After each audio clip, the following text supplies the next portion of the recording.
Hello everyone, welcome back to YouTube channel study with Porwal sister. तो कल तक मैंने करवा दिया था आपको, लास्ट वीडियो में मैंने आपको एक्सरसाइज 6 बी का क्वेश्चन नंबर 7 का ए तक करवा दिया था। आज हम क्वेश्चन नंबर 7 के बी से स्टार्ट करेंगे। तो देखिए क्वेश्चन नंबर 7 क्या था हमारा। क्वेश्चन नंबर 7 था हमारा, find the intervals in which the following functions are strictly increasing और डिक्रीजिंग। यानी कि वो इंटरवल फाइंड करना है जिसमें जो फंक्शन दिया हुआ है हमें वो या तो इंक्रीज हो रहा है या डिक्रीज हो रहा है। तो देखिए इसका हमने ए वाला हम प्रीवियस वीडियो में कर चुके थे, अब इसमें हम बी वाला करेंगे। तो जिसने वो पहले प्रीवियस वीडियोस नहीं देखी है उसकी लिंक आपको डिस्क्रिप्शन में मिल जाएगी, आप वहाँ जाके चेकआउट कर सकते हैं। तो देखिए बी वाला क्या है हमारा, इसमें हमें फंक्शन क्या दिया हुआ है, F X is equal to 2x³ minus 3x² minus 36x+7। तो यहाँ पे हमें बोला, हमें यहाँ पे फंक्शन दिया है एफ एक्स। तो यहाँ पे हमने सॉल्यूशन क्या निकालेंगे, सबसे पहले हम क्या करेंगे, एफ डैश एक्स निकाल लेंगे। यानी कि एफ डैश एक्स का मतलब होता है कि ये जो फंक्शन दिया हुआ है इसका डेरिवेटिव निकालना है। तो डेरिवेटिव निकालने के लिए हम क्या करेंगे, एफ डैश एक्स लगाएंगे। E is equal to, first लेके आएगा 2 बाहर हो जाएगा तो divide D X of X cube क्या आ जाएगा, डेरिवेशन ऑफ एक्स क्यूब आ जाएगा। किसका फॉर्मूला होता है, X to the power N is equal to, इसका फॉर्मूला होता है N X N minus one, यानी कि एन इंटू एक्स की पावर एन माइनस वन। तो यहाँ पे एक्स का क्यूब है, 2 तो बाहर आ जाएगा और डेरिवेटिव होगा एक्स क्यूब का, तो क्या आ जाएगा 3x², क्योंकि एन एक्स और स्क्वायर एन एक्स की पावर एन माइनस वन, तो एन माइनस वन कितना हो जाएगा 3 माइनस वन, तो यहाँ पे कितना आ जाएगा 2। तो कितना आ जाएगा 3x², और 3 इंटू टू हो जाएगा तो 2 इंटू थ्री कितना होता है 6 होता है। तो यहाँ पे क्या बन जाएगा हमारा 6x², फिर माइनस का साइन लगेगा एज इट इज। उसके बाद यहाँ पे 3 को हम बाहर रखेंगे और किसका x² का डेरिवेटिव निकालेंगे। तो वही फॉर्मूला लगेगा, X to the power N is equal to N X की पावर एन माइनस वन। तो यहाँ पे 3 हमने एज इट इज बाहर रख देंगे। उसके बाद क्या आ जाएगा 2x आ जाएगा, क्योंकि यहाँ पे हमारा फंक्शन क्या हो जाएगा, एन की प्लेस पे क्या है 2 है, और एन माइनस वन करेंगे तो एक्स की पावर 1 ही बच जाएगी। तो यहाँ पे क्या आ जाएगा 3 इंटू 2x, तो 3 इंटू टू करेंगे तो कितना हो जाएगा 6। तो यहाँ पे क्या आ गया हमारा -6x। फिर यहाँ पे माइनस का साइन लगाया है एज इट इज, और यहाँ पे क्या आ गया, अब हम 36 को बाहर रख के यहाँ पे एक्स का डेरिवेटिव करते हैं। तो एक्स का डेरिवेटिव क्या होता है हमारा 1 होता है। तो यहाँ पे 36 इंटू वन करेंगे तो कितना आ जाएगा माइनस का 36। अब प्लस क्या है 7 है, तो 7 क्या है पूरा कांस्टेंट टर्म दे रखा है। अगर कांस्टेंट टर्म होता है तो कांस्टेंट टर्म का डेरिवेटिव क्या होता है 0 होता है। तो यहाँ पे क्या आ जाएगा हमारा प्लस 0 आ जाएगा, तो इसलिए हमने उसे 0 को लिखा नहीं। तो ये अब हमारा एफ डैश एक्स का आ गया 6x² माइनस 6x माइनस 36। अब हम क्या करेंगे, यहाँ पे हम एफ डैश एक्स को क्या किसके इक्वल रखेंगे, 0 के इक्वल। तो 0 के इक्वल रखेंगे तो यहाँ पे हमारा एफ डैश एक्स क्या है 6x² माइनस 6x माइनस 36। ये हमने यहाँ पे इसे 0 के इक्वल रख दिया। अब इन सब में से 6 कॉमन आ रहा है तो हम 6 को कॉमन ले लेंगे। तो 6 कॉमन लेंगे, यहाँ से अगर 6 कॉमन लेंगे तो यहाँ पे बचेगा x²। फिर माइनस का साइन लगाएंगे, यहाँ से 6 हमने कॉमन लिया तो यहाँ अंदर बच जाएगा x। फिर यहाँ पे अगर हम 6 को कॉमन लेते हैं तो कितना बच जाएगा 6, क्योंकि 6 6 36 होता है। तो हमने मल्टीप्लाई का 6 बाहर लिया तो यहाँ पे कितना हो जाएगा 6 बच जाएगा, क्योंकि जब हम इसे वापस मल्टीप्लाई करेंगे तो हमारे पास 36 ही आ जाएगा। तो यहाँ पे 6 को कॉमन लेने के बाद हमारी इक्वेशन क्या बची, x² माइनस एक्स माइनस 6। अब देखिए ये जो हमने 6 कॉमन लिया था ये यहाँ पर मल्टीप्लाई में, अगर हम इसे यहाँ पर डिवाइड यहाँ ट्रांसफ़र करेंगे तो ये क्या हो जाएगा डिवाइड में चला जाएगा, और 0 के डिवाइड में कुछ भी जाता है तो क्या हो जाता है 0 आ जाता है। तो इसलिए 0 डिवाइड बाई 6 करेंगे तो आंसर क्या आ जाएगा 0 ही आएगा। तो ये पूरी इक्वेशन क्या बन गई, x² minus X minus 6 is equal to 0।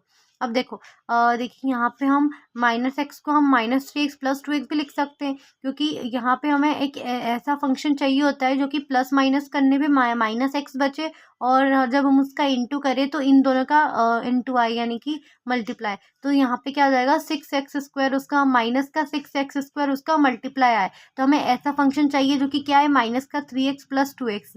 जब हम इसे माइनस करेंगे तो -3x प्लस 2x कितना बच जाएगा, माइनस का x बचेगा, और जब हम इन दोनों टर्म्स का मल्टीप्लाई करेंगे तो -3x प्लस 2x इंटू, जब इनका मल्टीप्लाई करते हैं तो 3 इंटू 2 कितना हो जाता है 6, और x का मल्टीप्लाई होगा पावर 1 है तो कितनी हो जाएगी पावर प्लस हो जाती है मल्टीप्लाई में, तो यहाँ पे क्या हो जाएगा -6 का x स्क्वायर, क्योंकि एक टर्म प्लस की एक टर्म माइनस की है तो कितना बन जाएगा मल्टीप्लाई करने पे -6x स्क्वायर, इसलिए हमने -x को किस टर्म में लिख दिया -3x और +2x में। तब देखिए यहाँ पे हम क्या करेंगे, इन दोनों में क्या कॉमन आ रहा है, x कॉमन आ रहा है, तो यहाँ से हमने x कॉमन लिया तो यहाँ पर क्या बचेगा, यहाँ पे x की एक पावर कॉमन में आ गई तो एक पावर ही बचेगी, तो x या फिर माइनस का साइन लेगा, x कॉमन आ गया तो यहाँ पर क्या बचेगा 3, तो यहाँ पे क्या आ गया 3 बच गया। अब हम ब्रैकेट क्लोज कर देंगे, फिर प्लस का साइन लगाएंगे। अब यहाँ पे क्या कॉमन आ रहा है 2x - 6 में, यहाँ पर 2 कॉमन आ रहा है तो हमने यहाँ से 2 कॉमन लिया, और अब यहाँ पे क्या कर देंगे हम, अंदर क्या बचेगा 2 कॉमन लेने के बाद यहाँ पे बचेगा x, फिर यहाँ पे माइनस का साइन लगेगा और यहाँ पे क्या आ जाएगा 3 आ जाएगा, क्योंकि अगर हम 2 कॉमन लेंगे 6 में से, जो कितने टाइम में आता है 2 3 6 होता है, तो हाँ अगर हमने 2 कॉमन लेंगे तो यहाँ पे कितना बच जाएगा 3, ताकि जब हम वापस मल्टीप्लाई करेंगे तो यहाँ पे 6 ही आ जाएगा। तो यहाँ पे 3 कॉमन लिया, ब्रैकेट क्लोज करके इसको इज इक्वल टू 0 के इक्वल लिखेंगे। उसके बाद यहाँ पे क्या हो गया, ये दोनों फिर से कॉमन आ रहे हैं तो x - 3 कॉमन आ गया और यहाँ पे x + 2 कॉमन आ गया, और तो यहाँ पे क्या बचा इज इक्वल टू 0। तो यहाँ पे क्या लिखेंगे हम इसको एक बार हम इसको 0 के इक्वल लिखेंगे और एक बार इसको, तो हमें x की 2 वैल्यू मिलेगी। तो हमने क्या लिखेंगे, पहले if x - 3 is equal to 0 then x is equal to 3, and if x + 2 is equal to 0 रखेंगे तो यहाँ पे क्या आ जाएगी, यहाँ पे x की वैल्यू -2 आ जाएगी, क्योंकि ये प्लस का साइन है, यहाँ पे प्लस का 2 है, इधर जाएगा तो माइनस में आ जाएगा, इसलिए x - 2, और ये माइनस का 3 है तो राइट हैंड साइड जाएगा तो ये बन जाएगा प्लस का 3।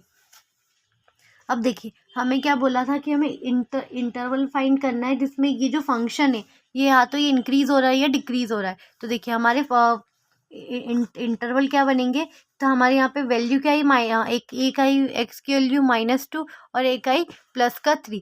तो जब -2 और +3 वैल्यू आई है तो हमारा इंटरवल कहाँ से कहाँ तक का होता है, -∞ से लेके +∞ का। तो अगर हमारा इंटरवल है -∞ से लेके +∞ का, तो यहाँ पे पहले क्या आ रहा है, -∞ से हम आएंगे, पहला इंटरवल होगा -2 तक, तो हमारा पहला इंटरवल क्या बना -∞ से -2। उसके बाद हमारा इंटरवल क्या बनेगा -2 से लेके 3 तक, क्योंकि x की वैल्यू एक और क्या आ रही है हमारे पास 3 आ रही है, तो यहाँ पे एक और सेकेंड इंटरवल बनेगा -2 से 3 तक। फिर हमारा थर्ड इंटरवल बनेगा 3, जो है 3 से लेके +∞ तक, तो हमारा थर्ड इंटरवल क्या हो जाएगा 3 से लेके +∞ तक। उसके बाद हमने ये तीनों इंटरवल फाइंड कर लिए। उसके बाद हम यहाँ पे टेस्ट टेबल बनाएंगे। तो टेस्ट टेबल में हमें 5 कॉलम लेने, तो उन 5 कॉलम में क्या आएगा, पहला आएगा सीरियल नंबर, सेकंड आएगा इंटरवल, थर्ड आएगा टेस्ट वैल्यू, फोर्थ आएगा sign of f'(x) and fifth आएगा नेचर ऑफ f(x). तो हमारे सीरियल नंबर में हम डाल देंगे first, second and third. First वाला लिखेंगे, फर्स्ट वाला इंटरवल क्या है हमारा -∞ से -2। अब इन दोनों के बीच में हमें कोई भी एक टेस्ट वैल्यू लेनी है, तो एक टेस्ट वैल्यू हमने ले ली -3 ले ली, सपोज कीजिए हमने -3 ली। उसके बाद ये जो -3 ये हमें यहाँ पे जो f'(x) दिया हुआ है, इसमें यहाँ पर x की जगह हमें ये -3 वैल्यू पुट करनी है। तो अगर हम यहाँ पे वो -3 वैल्यू पुट करेंगे तो जो फिर इसका साइन होगा, जो साइन होगा f'(x) का, वो क्या आएगा, पॉजिटिव साइन आएगा।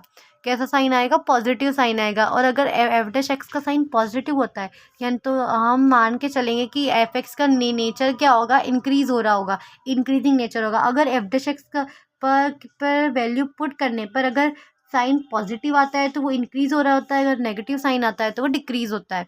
तो यहाँ पे अब हम क्या करेंगे, हमने फर्स्ट इंटरवल में टेस्ट वैल्यू रखी है तो हमारा साइन क्या है, पॉजिटिव, यानी कि हमारा नेचर क्या है f(x) का, इंक्रीजिंग। अब सेकंड वाला हमसे बोला है, सेकंड वाले में क्या बोला है कि सेकंड वाला है -2 से 3 तक। तो सेकंड इंटरवल में हम क्या रखेंगे, -2 के बाद हम कोई भी वैल्यू ले सकते हैं, तो हमने यहाँ पे टेस्ट वैल्यू रख दी -1।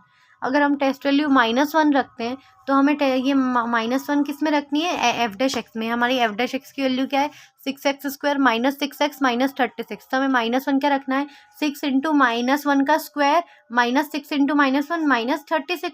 तो यहाँ पे क्या आ जाएगा, -1 का स्क्वायर तो +1 ही बन जाएगा, तो 6 इंटू 1 6 आ जाएगा, -6 इंटू -1 तो माइनस माइनस प्लस बन के क्या हो जाएगा 6 + 6 36 और 36 - 36 आ जाएगा यहाँ पर।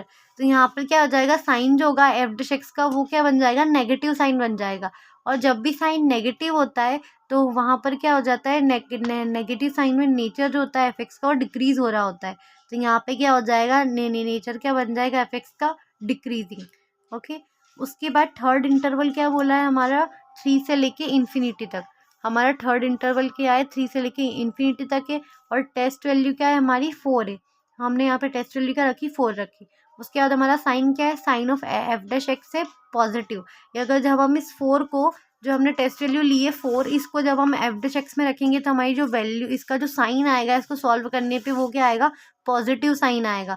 तो पॉजिटिव साइन आना मतलब कि क्या हो रहा है नेचर क्या हो रहा है एफ एक्स का नेचर क्या है इंक्रीजिंग, यानी कि हमारा जो एफ एक्स है वो क्या हो रहा है इंक्रीज हो रहा है। तो इसमें ये आ गया कि फर्स्ट इंटरवल में हमारा नेचर क्या था एफ एक्स का इंक्रीजिंग, सेकेंड इंटरवल में नेचर था डिक्रीजिंग और थर्ड इंटरवल में था फर्स्ट इंटरवल में इंक्रीजिंग था, सेकेंड इंटरवल में डिक्रीजिंग था एंड थर्ड इंटरवल में वापस से हमारा क्या हो गया इंक्रीज हो गया। तो देखिए आई होप कि आपको अच्छे से समझ में आया होगा। अगर आप ये वीडियो पहली बार देख रहे हैं तो मैं आपको यही सजेस्ट करूँगी कि आप पहले जो इसके प्रीवियस क्वेश्चन में करवा चुकी हूँ आप पहले वो देख लीजिए, वो और ज़्यादा डिटेल में करवाएं जो बिगिनर्स हैं उनके लिए, क्योंकि आपके 25 फेब से स्टार्ट हो रही है आपकी एग्ज़ाम्स। तो ऑल द बेस्ट गाइस और अच्छे से पढ़िएगा। अगर आपको कोई भी डाउट आ रहा है किसी क्वेश्चन में किसी भी क्वेश्चन किसी भी एक्सरसाइज में तो आप मुझे कमेंट सेक्शन में बता सकते हैं, मैं वो सब कुछ सॉल्व करूँगी, उसकी अलग से सेपरेट वीडियो बनाऊँगी। सो आज के लिए अभी के लिए इतना ही। आगे के क्वेश्चन जो है वो मैं नेक्स्ट वीडियो में करवाऊँगी। तो तब तक के लिए ऑल द बेस्ट और आपकी स्टडी कंटिन्यू रखिए। कोई भी डाउट आए तो आप मुझसे पूछ सकते हैं। Thank you so much.